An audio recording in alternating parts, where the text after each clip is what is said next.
నివేదిక సిద్ధమైంది. మంత్రివర్గ ఉపసంఘం 5వ సమావేశంలో దీనిపై క్లారిటీ వచ్చింది.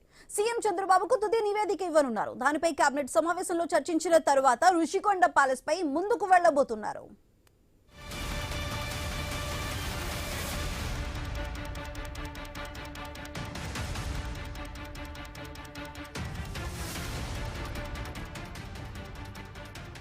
విశాఖలోని రుషికొండ ప్యాలెస్ భవనాల వినియోగానికి సంబంధించి నివేదిక అయితే కంప్లీట్ అయింది. మంత్రివర్గ ఉపసంఘం 5వ సమావేశంలో దీనిపై అయితే ఇప్పటికీ క్లారిటీ వచ్చింది. సీఎం చంద్రబాబుకు తుది నివేదికను ఇవ్వబోతున్నారు.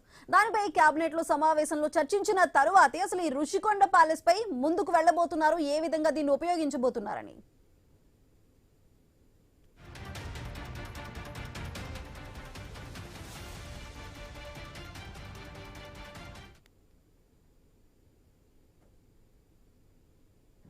విశాఖలోని రుషికొండ ప్యాలెస్ భవనాల వినియోగంపై నివేదిక అయితే సిద్ధమైంది. మరి నివేదిక సంబంధించి పూర్తి సమాచారం మా ప్రతినిధి కాంతి అందిస్తారు.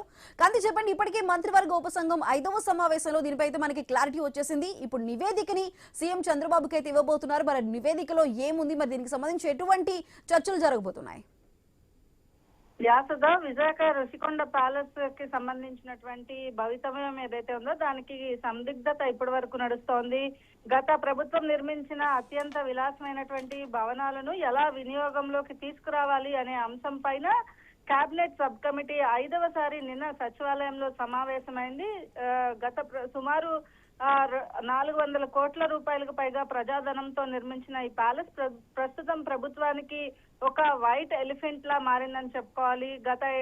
ఇక్కడ ఇప్పటికీ 7 కోట్ల ఆదాయం వచ్చే పర్యాటక శాఖ రిసార్ట్స్ ఉండేవి గతంలో. వాటిని కూల్చేసి ప్యాలెస్ కట్టడం వల్ల ఆదాయం పోవడమే కాకుండా వీటి నిర్వహణ, విద్యుత్ బిల్లుల కోసం ప్రతి నెల 25 లక్షల ప్రజాధనం వృధా అవుతోందని చెప్పి కేబినెట్ సబ్ కమిటీలో చర్చించిన తరువాత ఈ అనాలోచిత నిర్ణయాల వల్ల ఖజానా పైన భారం పడుతుంది అని చెప్పి కూడా నిర్ణయం తీసుకోవడం జరిగింది. ఈ నేపథ్యంలోనే రుషికొండ భవనాలను కేవలం ప్రదర్శన వస్తువుల్లాగా కాకుండా వాటిని ప్రజా ప్రయోజనార్థం ప్రభుత్వానికి ఆదాయం వచ్చే వనరుగా మార్చాలని కూడా కమిటీ భావిస్తోంది. ఈ నేపథ్యంలోనే సమావేశంలో కొన్ని కీలకమైనటువంటి నిర్ణయాలు తీసుకున్నట్లుగా తెలుస్తోంది. దీంతో పాటుగా ప్రభుత్వ వినియోగం ఏదైతే ఉందో, ప్రభుత్వం వీటిని ఎలా ఉపయోగించాలి అనే అంశాలకి సంబంధించి సుదీర్ఘంగా నిన్న జరిగినటువంటి సమావేశంలో చర్చించినట్లుగా తెలుస్తా ఉంది. ఇక ఈ అంశాల్లో ముఖ్యంగా రుషికొండ భవనాల వినియోగం పారదర్శకంగా సమర్థవంతంగా ఉండేలాగా, రుషికొండ భవనాల వినియోగం జరిగేలాగా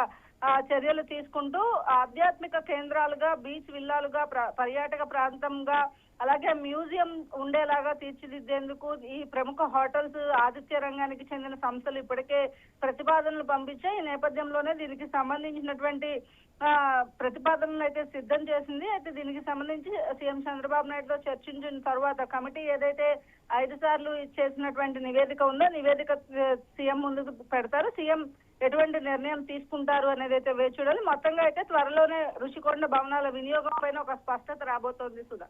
రైట్ కాంతి, థ్యాంక్ యూ.